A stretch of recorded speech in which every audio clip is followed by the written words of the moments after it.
Hello everyone. Today we are going to be watching a video by Philosofree Mind. It's not a channel that has many videos at all actually. I think it's got 3 videos. This one in particular is an interesting one. It's called Why I'm Leaving Australia: Debt, Dopamine and Division. It seems to have racked up 300k views since 2 months ago. Not that much obviously, but I believe that it exploded quite quickly at the beginning. And this guy has some pretty interesting thoughts. So let's start it up. So it's just been over 7 months of being home. A lot of hard lessons, mentally and emotionally, but I've come out of it clearer. I've had time to really reflect on where this country is going, and I want to share what I've seen, what I've lived, and why I think Australia is in serious trouble. I'm Godfrey. I'm an electrical and instrumentation technician, and I've done everything by the book. Got a trade, done FIFO, paid my taxes, but somehow I still ended up homeless. And now I'm planning on leaving Australia. During the pandemic, we were locked in our homes like criminals, allowed for just 1 hour a day, while our so-called leaders and their mates ignored the rules completely, travelling, gathering, living freely, as the rest of us were punished for doing the same. If you dared question it, you were shouted down, labelled an anti-vaxxer or a conspiracy theorist. We lost our freedom to choose, and many lost their jobs. And while we were locked down, they dropped interest rates to 0.1%, encouraged people to dip into their super, handed out stimulus checks, and flooded the market with cheap debt. At the time, mortgage repayments were cheaper than rent, so many first home buyers rushed into the market without fully grasping the long-term consequences when rates eventually rose. House prices soared, but not because of real growth, but because of artificial stimulus. Fear took over. People rushed in, terrified of being left behind. Meanwhile, everything kept rising. Groceries, fuel, rent. And instead of fixing that, our government gave us a referendum to argue over. He certainly mentions a lot all at once. But it is sort of, it's all connected, right? From the pandemic, housing, immigration, it's all massive government failure, right? Because it's not really like, I mean, the only thing that you could argue with people about, and this is for people that still believe that COVID was a legitimate virus that was difficult to solve with current medication that required locking down of everybody with a high lethality, when in reality it was highly lethal for older people, but not really that much of a worry for younger people. And so, they created a lockdown which destroyed the economy all over something like that, when they could have managed it in a way where nursing homes were the most protected. Instead, what they did was they locked everybody down, and nursing homes actually weren't given the care that they deserved, right? So, but I mean, this is exactly how the government operates, though, right? Anyways, let's see what he has to say about housing and immigration.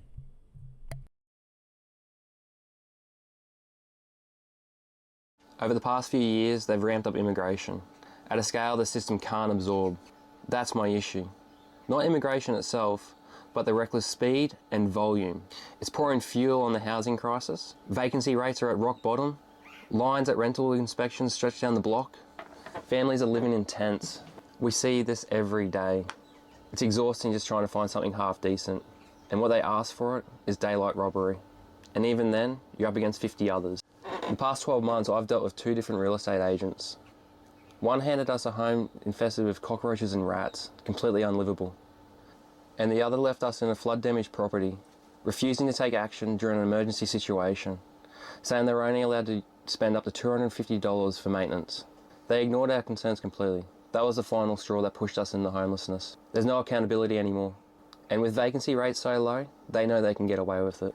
This is the thing, though. What he fails to understand is that the landlords are in a very similar position, what do I mean by similar position? I don't mean that they're in the position where they're homeless as well. I don't mean that.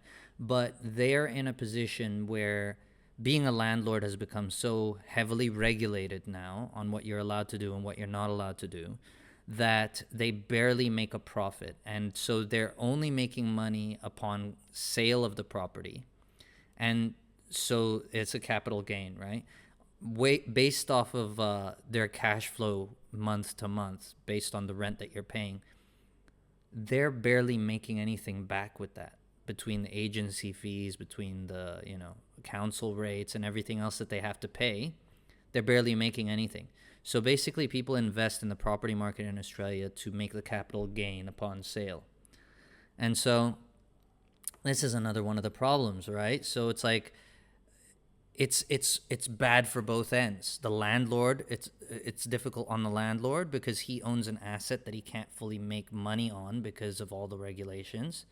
And then the tenant gets bad service because the landlord can't make money, and there's all these regulations in there. It becomes difficult for both parties, essentially, is what I'm saying. Just an economic crisis anymore. This is social decay. I've lost the freedom to choose where I live in my own country. This didn't happen by accident. We financialise housing to the point where it's no longer about shelter, it's just speculation. We glorify OnlyFans models, tradies, property investors, and everyday Aussies stacking investment properties like housing is the ultimate measure of success. For many tradies, it's a way out of the collapsing middle class. Right in the bubble instead of relying on the trade that once gave them dignity and stability. And for everyday Australians with a mortgage, the illusion of wealth created by rising property values keeps many content and silent, despite everything else crumbling behind the scenes. Safety in this country has fallen apart. Knife crime, youth gangs, violent assaults in broad daylight. These problems are happening nationwide now. Big cities, small towns, country communities. And yet we let violent offenders walk free on bail, back out into our streets. But we're told... And so just as he states the problem, he also states like the actual root cause, right? So he said, knife crimes and all things going up. And then what does he say? Violent offenders are let free, right? And so again, that's the problem, right? Back in the day, if there was a violent offender, you wouldn't allow them to go free that easily anyways, right? Whereas now it's like with the, inclusion and diversity rules that are in the office, just in general, everybody's become a lot more soft. We apparently we have to empathize with criminals now. But the way I see it is, if you're empathizing with criminals, then there's no reason for them to fear repercussions for bad behavior. We still need to be a society based on laws, and we still need to be a society where those who do wrong get caught. Now, the question is, what is wrong and what isn't wrong? And this is the problem with society as it is today. They're so morally lost. They have no moral compass, or they do, but it's facing the other direction. And so the things that should be punished are not punished, and the things that should be encouraged, that should not be encouraged, are encouraged. Stay quiet. We stay quiet in fear of being called a racist, for pointing out what's right in front of us. Wages have flatlined while everything else keeps climbing. Debt, stress, depression. Median house prices have now passed $1 million, 10 times the average wage. Nearly half of this country is living on less than $1,000 a week. One unexpected bill or emergency, and it's all over. And with 43% of Australian adults expected to face a mental health crisis, that's not a coincidence. That's cause and effect. And still the government pushes fake solutions. They blame a supply issue while letting builders collapse and flooding the country with demand. Then they offer a 2% deposit loan with government as guarantor. It sounds helpful, but it's another trap. More debt, more control, and no real solution. At least he seems to get the part that, the government's just making more and more traps for the market to keep going up and for people to get stuck into more debt. All by design, though, right? Like, even everything he's complaining about is all by design. We gave in, got muzzled, Traded our values for a beer or a mortgage. Now we're trapped. Multiple jobs, side hustles, overtime just to stay afloat. I see a lot of men struggling, but holding on to the old, she'll be right, while quietly breaking down from burnout. Families are breaking apart under the pressure. I see dads getting caught up in custody battles, barely getting to see their own kids. We've normalised being in debt forever, staying silent at work to protect your job, paying income tax to build and maintain gas plants, while they ship it offshore, only for us to buy it back at a premium. We'll promise cheap electricity through green energy, but now people have to choose between heating their homes and putting food on the table. And it's the working class Aussies who pay the biggest price. I spent years doing maintenance overhauls on gas plants, oil refineries, power stations, doing 12-hour shifts, weeks on end. We miss birthdays, we miss family, we miss the chance to actually be there, just to keep this country running. Meanwhile, the profits are sent overseas, and we get the leftovers. Yes, and that's very true. And so I think we're going to get to the point where eventually the people that are keeping the system running are going to get sick of it. They're going to get sick of being mistreated for doing, the job that nobody else wants to do. But I suppose this is part of their strategy of importing so many immigrants as well that have a lower standard of a lower benchmark of what they're willing to accept. And in that way, they will be better employees.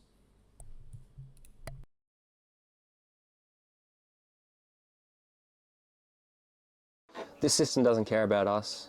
It cares about banking stability and asset prices. If house prices fall, it triggers negative equity, bad loans, and severe knock-on effects across the economy. So instead, they import demand to prop up the market and protect the banks, even if it means pushing everyday Aussies into homelessness. Nearly 1 in 5 Australians work in the public sector, fully reliant on government income. When that many people depend on the system to survive, who's left to question it? Dependency breeds silence, and silence breeds decay. We've sold off our land, our homes, our resources, all to the highest bidder. The value is created by working Australians, while the profits are shipped off overseas. We've lost something deeper, our purpose, our sense of community. Modern society has created... I mean, he's absolutely right. Right? I mean, he's stating all the symptoms, though, right? I don't know what his perspective is on the cause of all of these things, but certainly it's not by chance, it's not by mistake. And so I wonder where he's going to go with this. Let's see. Adults that are completely dependent on banks, on government handouts, on a healthcare system that treats illnesses for the food that we're sold. And I believe all of this is rooted in fake wealth, created by a currency that's constantly being devalued. And when money loses value, so do people, especially men. It weakens them, it silences them, it turns them into obedient workers instead of strong voices. We've traded resilience for convenience, truth for comfort. And in that silence, addiction takes root. Men escape into porn, video games, gambling, social media. Short-term dopamine hits numb the pain, but never fix it. It keeps us passive, distracted, disconnected from each other and from ourselves. We become stats in a system that values debt over dignity. The shiny facade of prosperity is hiding a deeper rot. No one's thriving, just surviving. That is true. Very, very true. And I would note that it's not just in Australia where this is happening. I know quite a few people, not even people, families that have built things for decades, built an asset portfolio, or just acquired assets over time, or built a business over a few decades, that are shutting down. There was a restaurant in Singapore, I was reading about it the other day. They've been open for like 30 to 40 years or something along those lines, maybe even more. What I'm getting at is it had a lot of history. And they've just had to shut their doors as well, because I believe it was 3,000 restaurants are going under every month. Something ridiculous like that in Singapore. So it's not something that's just happening in Australia. This is a global effort. And, the players in each market all around the world are pretty much the same players these days, right? You have, the usual client, the companies that end up, taking up the work from the government. What do they call them? The big four or the big seven? I can't even remember. The accounting firms. They're basically, I mean, they pretty much got the in with governments all around the world at this stage. And if it's not them, then it's usually another company that's sort of under them that is getting like this work. In countries where it's a little bit kept more in house in terms of how they do the corruption. It's usually the case that you'll have these companies partnering with local partners instead of using the actual multinational corporation.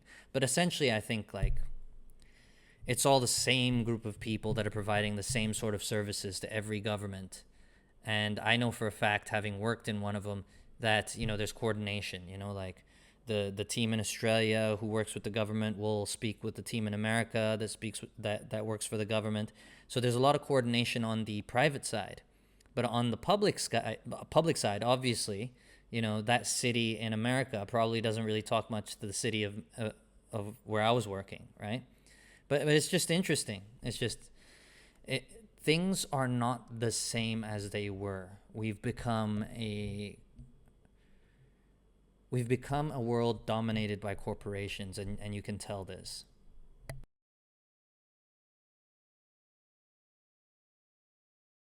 We no longer hire based on merit, we hire based on quotas. Skilled Aussies are overlooked to tick diversity boxes. We can't even agree on what a woman is, let alone guide children through childcare without confusing them into thinking they're animals. We can't even agree on one day to celebrate this country, yet we'll dedicate full weeks and even months to identity campaigns while everyday Australians struggle in silence. Everyone mocks it in the lunchroom, but no one dares say a word in public. I used to think Australians would stand up and say enough. But we didn't. We were injected with a rush vaccine just to go to work or grab a beer. We were divided by a referendum, distracted by identity politics, while our standard of living collapsed behind the scenes. And rising property prices give many a false sense of wealth, keeping them just comfortable enough not to question any of it. Debt, dopamine, and division. That's how they keep us compliant. I've let a lot go. Being homeless has stripped me of my material things, and it's opened my eyes. I've seen the poverty, the addiction, and the despair, and I know it's only going to get worse. So, I'm carving a new path. I've quit the industry because I can't justify working to fund a system that punishes the very people that keep it running. I spent years building and maintaining infrastructure, only to see the profits go to banks, foreign companies, and a government that doesn't care. I'd rather be homeless and free than keep playing this rigged game. I'm just a bloke who's had enough. I don't have all the answers, but I can't stay silent. I hope by sharing this offers some perspective, something real, something grounded, something that we're all living through. I'm not here with a master plan. I'm just here to speak the truth and connect with others who see what's going on. If any of this hits home with you, drop a comment. If you live in it or have lived it, tell me what did it for you. What was the moment that said, that's it, I'm done? If this resonates with you, stick around.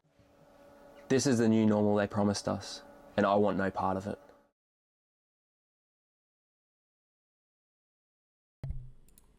Well, that was an interesting video, especially the end there. I would have to say I have massive respect for him. I mean, difficulty will change a man, right? Having your circumstances challenged, all the expectations and beliefs you once held, not all, but certainly a lot of them, you will be questioning. And, I have massive respect for somebody who, instead of, going into a hole, chooses to stand up and fight. And it seems like that's what this person is doing. It seems like he's realized how rigged the system is.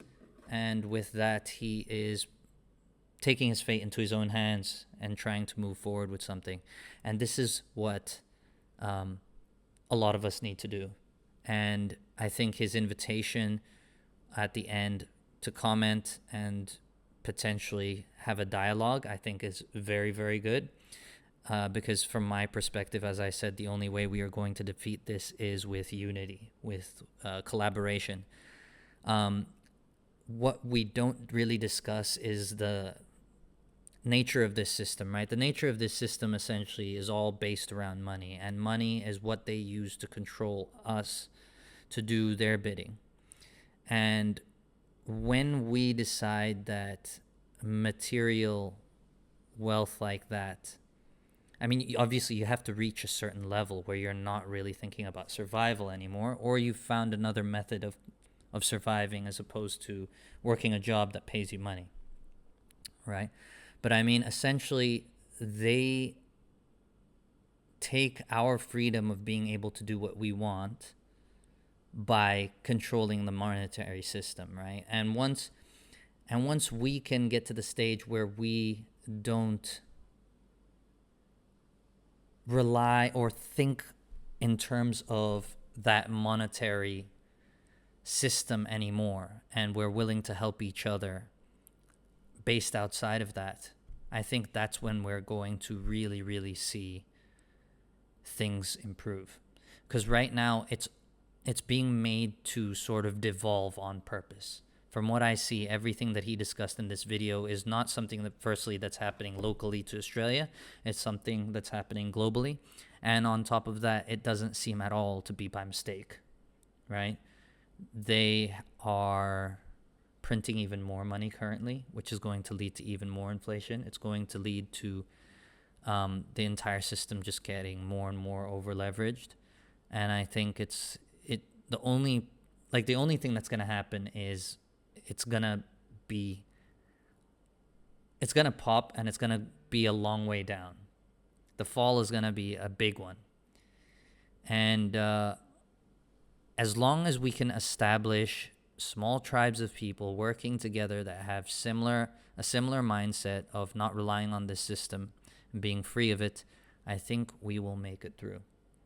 I think that's what I would leave you with today. Hopefully people get in touch with this guy. Hopefully he's able to establish something, and if not, getting together with him and you're able to do it in the area in which you are living, go ahead and do that. I really do think that is the way forward for people of our perspective. Anyways, I'll leave it at that for today. Please like the video if you like the content today, and subscribe for any future video updates.